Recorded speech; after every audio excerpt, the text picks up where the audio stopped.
So, if I was to ask a random person who's listened to this podcast what they think this episode would be about, they'd probably think that it's probably something to relate to dating and sex, of which it's not like they're wrong, it's just, that's not the main central theme. Actually, if they were to listen to the entire episode, they'd probably realize that a good chunk of it involves money. But in this particular case, the theme isn't really money, but rather resourcefulness. And to kind of explain how that kind of factors into love, sex, and relationships, that's definitely going to take a good chunk of the episode to figure out. But before I can do any of that, I want to start by giving some very interesting news, if, it is news for you, that apparently Gen Zs are using LinkedIn now as a dating app, which is particularly wild because most people use LinkedIn to get a job. But considering that I doubt that most people who are using it as a dating app are gold diggers, I just have to wonder, if you are actually using it like that, are there particular KPIs that you're looking at? Or is it just one of those things where you look at the posts and you're like, this person looks like they can actually perform? The royal penis is clean, Your Highness. And now, I'll be particularly honest, this information isn't particularly new to me. Like, it's not like I didn't know that LinkedIn was being used as some version of a dating app by some people. Because it's something that a friend of mine was telling me about a year and some bit ago, and I didn't really think that it was actually a thing. But considering that now it's taking on more of a mainstream approach, then I guess he probably was onto something. But before I attempt to go any further into this, let me actually just read an accompanying article that I saw with this. So it says, and I quote, "Some people are using the career-centric app to message a potential boss, colleague, or even a lover. Founded in 2002, most of us know LinkedIn as a career-centric social media platform. On it, professionals create profiles listing their work history and use it to connect with others within the industry, learn new skills, and scout for jobs. But that could be changing. Gen Z users have been sharing their latest life hack to use the world's largest professional network as an alternative dating app. Yes, really.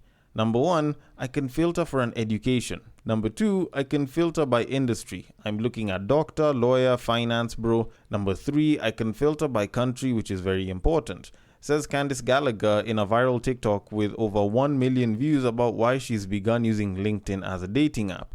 A friend had privately shared the LinkedIn profile of one of their connections and had asked if I would like to be set up on a blind date with him. This is what sparked the idea about using LinkedIn in the context of dating. She explains about where she got the idea.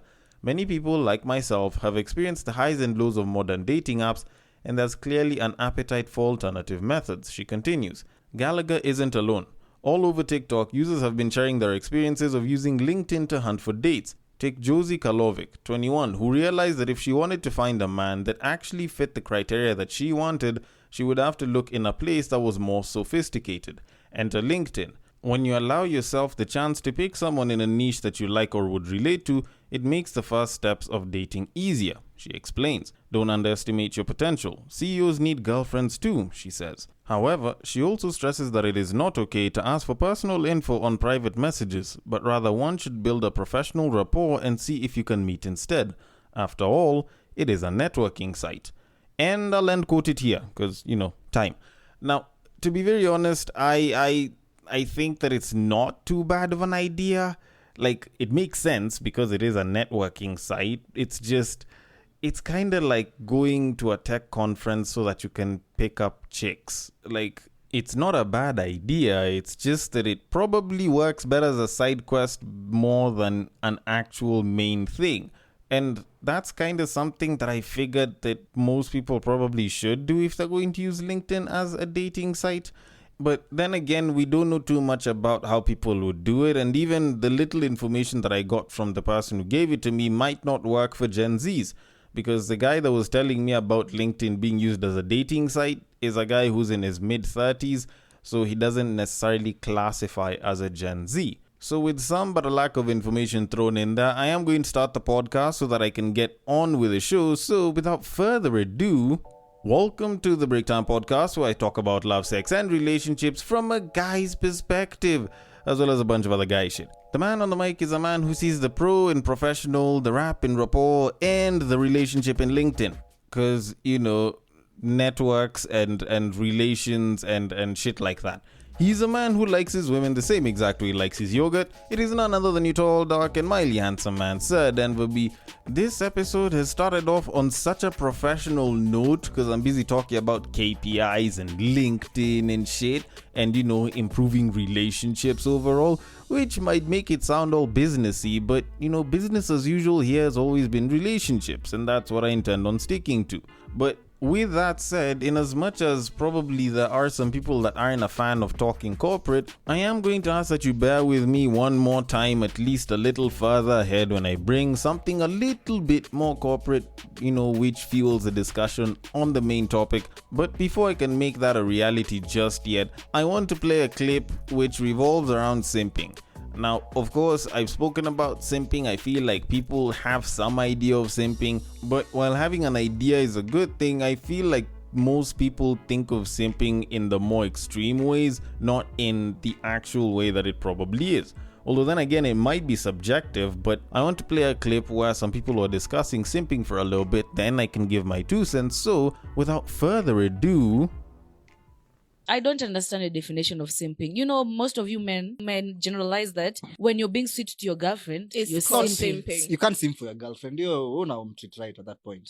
Simping ni ile una chase but una do the most. Time tulikuwa ready to 54. Rancho alikuwa anatupa example, kuna msee anapelekanga mdem, anampangisha line ya Super Metro. Hey. Now what's that, man? Mnaingia mat, una ukidhani ati akisha board the bus unamwacha. Yeye wanaingia, anamfikisha hadi zima, hadi kwa doorstep, bro. Hadi kwa mlango, alafu anapoa side hug, anaambiwa arudi mtaa. Side hug. Thanks, bro. Disrespectful. Alafu anakaa hadi high rise, bro. So unafika tao. Wow. Alafu sasa tena uende high rise, bro. What? Imagine Monday to Friday. What? No msee unajua kona boy. Odema kona boy. Na analipa hadi fare. Hiyo anafaa maombi, bro. Aende kwa Pastor Nganga ampe thao. Pastor Nganga alikataa 500. Ampe thao mwambie niekelee mikono. Kako na 500 ende kwa mchawi. Zanza kupanda mbegu. Ati 500 namwambia ombe wachukua. Hata hizi kumbuka majina zao. Watu wote 500. Okay, so in some way, shape or form, they have described simping. It's just they've looked at a very extreme example of it to try and explain how simping works.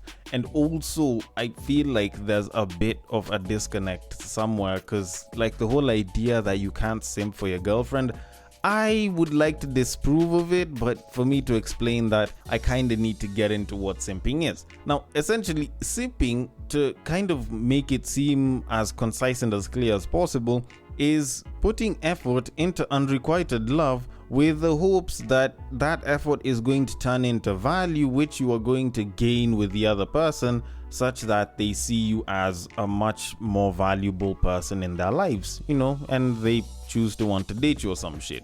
Now, I'm not of the opinion that it has to be pre-dating because I believe that there are people who will also still simp when they're in a relationship. It's just that it won't really be looked at as simping. It'll be looked at as being abused, being mistreated, or being taken advantage of. Now, when you kind of look at the whole idea of simping, like a lot of people will be like, oh, what's the difference between simping and just treating someone nicely? Usually it comes down to reciprocity and whether the person shows value in you. For example, if you decide to help a friend with something and they decide to reciprocate it by buying you lunch or helping you out with something that's also been bothering you, or maybe introducing you to some of their fine friends, because we'd probably prefer that one as well. So that works a lot better off as a form of good friendship, as opposed to this person coming to you and saying, oh, I need help with doing ABCD, do you mind helping me? And you help them, and they come back to you and they ask you to help them, and you just put in effort after effort after effort, and minus a smile and a nice thank you, they pretty much do not talk to you, do not treat you well, do not act like you are a valued part of their lives or anything. And they literally do all of that because they know you like them and you're willing to put in the work. So they just won't do shit in the name of, showing gratitude or, showing that you have value in their lives.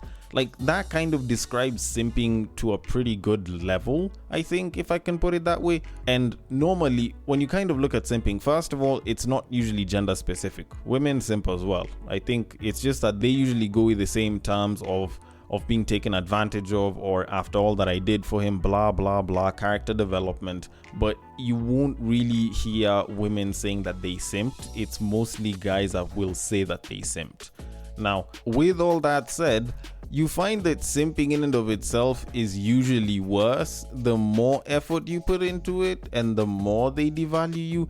And it's an interesting dynamic because normally people believe that if they put in more effort into something, then their value in that thing kind of goes up. But when it comes to simping, it's like a twist to that entire story, where it's like the more effort you put in, the lower the value you're going to have. Which kind of seems odd if you're trying to look at it logically, but the reality of it is, human beings are complicated. Now, the only way that you can get around simping isn't necessarily to go to a pastor and get prayers from that shit. You usually need to do about two things. One, it is recognize your value and the fact that no one else is going to value you more than you value yourself. So you need to always put yourself first. And secondly, you need to learn to exercise the muscle that allows you to say no. Sometimes people will be like, please do this, please do that. And you're like, I'm not so comfortable. Sometimes you just have to say no, flat out. It actually puts a little bit more value into your pocket, because the moment you start being more choosy with what it is that you choose to do and how much effort you're willing to put into certain things with an idea of the results in mind, the more you will be valued. Because if you're going to do something, then it's probably something that you're going to put your all into, you're going to be good at, and you'll be doing it because you want to, not because some person just managed to smile and look at you nicely and you all of a sudden melted and you lack a spine. But then again, maybe I might be sounding like a bitter guy because of this, so I'm just gonna leave it at that and move it on to our main topic of this episode. Now, while I was on Reddit, I came across a particularly interesting post. Now, it was talking about relationships and going 50-50, and it's something that I've said I'm very comfortable with. I have said that, it's something that more people should be taking up in today's day and age, because both genders are earning, and, the pay gap isn't really what people make it seem to be. But considering that I get a lot of opposition from some of the women that I try to present this to, and even some guys usually oppose it, I do usually like sticking to my guns. But when I checked out this post, I actually sort of had a situation where I stuck to my guns. I saw the logic in it clearly makes sense from someone else's point of view, but I also saw why it might not be the most viable idea. But before I can kind of get into why I feel that way, let me just read the post for you all. So it says, and I quote, "I was having a conversation at the office and realized that most women don't want to outspend men in relationships. Basically, they want to put in the minimum amount of money.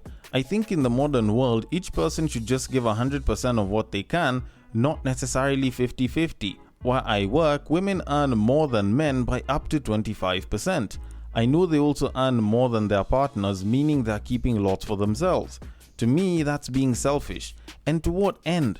Some say women offer more than just money. That conversation flies because of kids. But what of childless marriages? Plus, I'm accustomed to doing my own things, house chores, etc. So I need more than just a housekeeping partner. In most traditional African setups, there were no housewives. Women worked, albeit more than men, only nursing mothers stayed at home. So it's not a new thing for women to work and to contribute to the quality of life in a household." End quote. Okay, so I saw this post and I was like, you know what? This guy has been saying what I have been trying to tell people since day one. If people combined their incomes, more people would have more money to do more shit that would probably improve their lives a hell of a lot more than it currently is. But no, there are a bunch of women who believe that his money is ours and my money is mine. And as a result, they are so willing to use up the guy's money and not really utilize theirs, not unless if they're buying for themselves shit. And even though they might be earning more than the man, they still expect the man to handle bills and all. And at the end of the day, what you're left with is a woman who possibly could have accumulated their own wealth if they were actually smart enough to invest that money. And over time, you realize that there's women who are increasing their wealth, men who are depleting their chances of getting wealthy, and this sort of divide where there's women who have so much money and men who are just struggling left and right, just trying to meet certain demands. And if you combine your incomes, not necessarily in like a joint account, but if you combine incomes such that you guys contribute not necessarily the same, but you both contribute towards the paying of bills and whatever certain activities you guys are to do together, and then you kept your money for stuff like personal investments and also having your own sort of disposable income, then things would be a hell of a lot better. Because having two incomes in one household, especially if they're two, well-paying jobs, or at least they are two good sources of income, can actually mean that you guys get a sense of financial stability and financial independence a hell of a lot faster, if it is actually possible for the both of you. Considering that, nowadays millennials, the chances of being financially independent and retiring, blah, blah, not that high, blah, blah. But that's sort of besides the point. Like, at the end of the day, I've always felt that if you guys can combine your incomes, it just works out better for you. And as I've done the most in terms of championing this, I feel like, this would have even been a pretty good place to end the episode, because what else is there to add? Like, there's definitely more gain. Except that when I was ready to kind of log off and I was looking through some of the comments very quickly, I stumbled upon a comment. And that comment kind of reinforced why it is a lot of women don't side with this entire thought process. And I am going to read it for you because it was also a bit lengthy, but it did give quite a bit of insight. So the woman says, and I quote, "Obviously, I can't speak for all women and my experience is not universal, but I know 3 other women that have had my experience. So, at one point in my life, I was a 50-50 partner. Sometimes even more because I was able to do more. 2 things happened in that relationship. First, it became the expectation such that this man never felt the need to do more because his girlfriend will pick up the slack. He'd never do anything for me, even the tiniest good gesture, because I have money, I can clearly do it for myself. Then slowly he started being entitled because it's our money. I remember even after we broke up, the boy had the audacity to call me to lend him 6k, never mind he never used to pay any money I lent him. The second thing, I grew to resent him. A lot. Once we started having other issues, it became really hard to actually like him because I'm literally carrying the weight of this relationship. How the fuck do you have the audacity to stress me out as well? Made me lose respect for him. That for me was the end of that relationship. All that to say, 50-50 relationships are great, but it's a thin line between being a supportive and reliable partner or just being taken advantage of. I don't think there's a human being who wants to be with someone who feels like a pest, man or woman. And frankly, it makes men comfortable. Now, I'm a Caucasian female, so my point might be moot, lol. I can also admit that I'm biased towards men who can do more for themselves by themselves. That thing is attractive." End quote. Alright, so having read that comment, in as much as I would hate to be the one to do this because I'm the guy that usually speaks up for the guys all the time, I kinda have to agree with what she said. Like, not necessarily all of what she said, but most of what she said actually isn't too far off from what I've heard. Because I've seen quite a number of stories. I've spoken to 1 or 2 women in relation to the whole, if you earn more and you decide to contribute a lot more, what happens? And a lot of what I hear, a lot of what I have heard is women talking about how guys, the moment you start contributing, at some point it moves from being this good thing, this privilege that you have because you have a girlfriend who, makes a pretty good amount of money, to this point where it becomes an expectation and an entitlement. And over time, it's like now a lot of those burdens start being shouldered onto her. And it's something that, some guys will be like, never use your woman's money, blah, blah. And there are definitely some guys that, function like that. But there's actually quite a number of guys that are very open and very willing to use up the babe's money like it's theirs, if I can put it that way. And to be very honest, I kind of need to admit that this might actually be a Kenyan thing. Although at the same time, I know that it's not just Kenyan men who do this. There's actually quite a lot of men who do this. There's just this whole mindset of just using people that some people have, actually quite a number of people have, where it's like, oh, so this person has money. Let me start throwing some of these bills to them. Let me start throwing some of these financial burdens to them. Now, granted, women do it to us, and us as guys are supposed to take it, lying down and, not make too much of a fuss about it. But the way I hear some guys doing it these days, like, it's mad. It's like you're just throwing all of your costs onto the woman. And, there's definitely debates to be had about that. But I can see why it would make someone uncomfortable, and I can see why it would make someone resentful. Personally, I don't think the whole contributing 50-50 or a woman, like doing a lot of the contribution in the house can make her resent the man. But I think if it now gets to a point where it feels like an entitlement or an expectation, to the point where the guy can demand for it and he's not trying to hold his own, then it can very easily get to resentment, because people who've gone through black tax can probably resonate with this kind of situation particularly well. The whole, it's like people are just taking from you, and they're not really giving all that much. And that one I can totally get. Now, the other thing that I have a problem with when it comes to guys, more so a lot of the Kenyan guys that tend to be mentioned about this entire thing, is for some reason it's like y'all have a problem with women who make a lot of money. Like, let's be particularly honest. Like, it wasn't mentioned in the comment section. It's something that I've noticed online. But it's like there's a lot of guys that seem to have some level of bile with women who actually make quite a lot of money. I don't know if it's an inferiority complex because they've achieved the dream that you want, and now you can't secure her in the same way because she has the money that you wish you had. So it kind of makes you feel a bit inferior and useless. I don't know, but there's a lot of guys that, for some reason, like especially on the online space, maybe because they know that they wouldn't say it openly to the woman's face, they'll always use the whole family bashing thing of, oh, you can't secure a man because you're too masculine, or having kids and shit. And it cuts across the board, whether you're talking about someone who's in her mid to late 20s, or you're talking about someone in her 30s or her 40s. It's like people are so ready to bash a woman who's making really good money, provided she doesn't have like a husband and kids, provided that she looks like she's single and she's just staying single, especially if she's a little bit older. It's like people are so ready to bash them because apparently it's like if you're not fitting into the social norm, then there's suddenly a problem with you as a woman. And for the most part, I tend to think that it could be an inferiority complex. It could be just guys that are trying to project their social norms and they wish they had your money. But all in all, like, there's a certain amount of bile that you kind of notice from people whenever they're talking with women who seem to be making a lot more money, that usually just seems very, very unnecessary. And you could argue that as a result, there's a lot of Kenyan guys that may not be the best partners to women that make more money than them, or that make a lot of money, because they might be feeling that inferiority complex on a regular.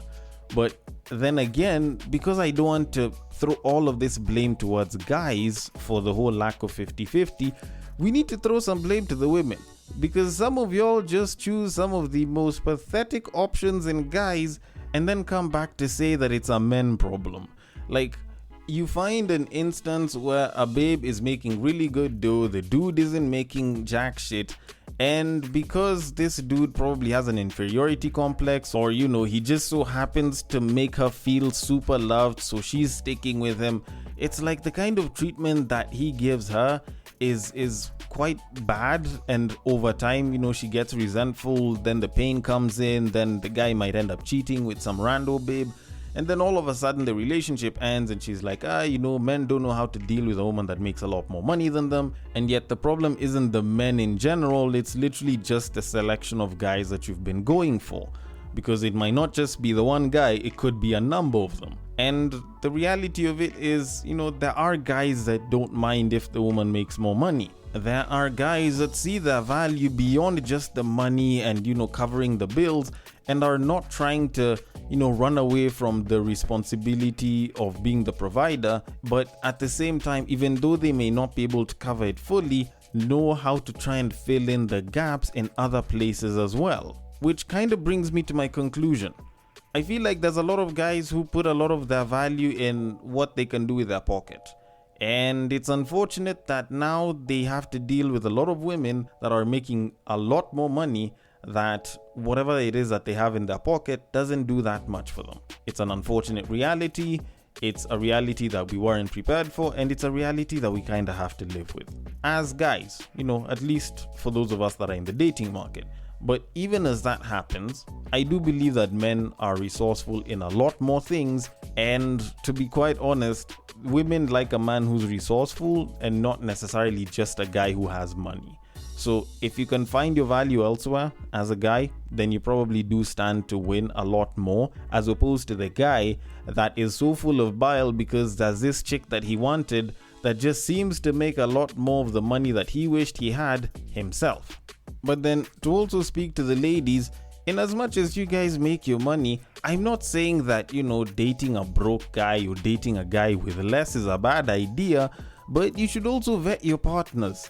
Like, just because some person makes you feel good doesn't mean that they're a great partner. And unfortunately, some of you guys have had to learn that the hard way. That doesn't mean that men do not know how to deal with a woman when she makes more money than them, or can handle bills the same way they do. It just means that there's some guys that can't handle it and there's some that can. Hopefully you can find the ones that can. Although then again, I might be wrong about all of this shit, and guys just can't deal with that shit. And maybe there are some guys like me that just usually don't care all that much. As long as the bills are paid, the bills are paid.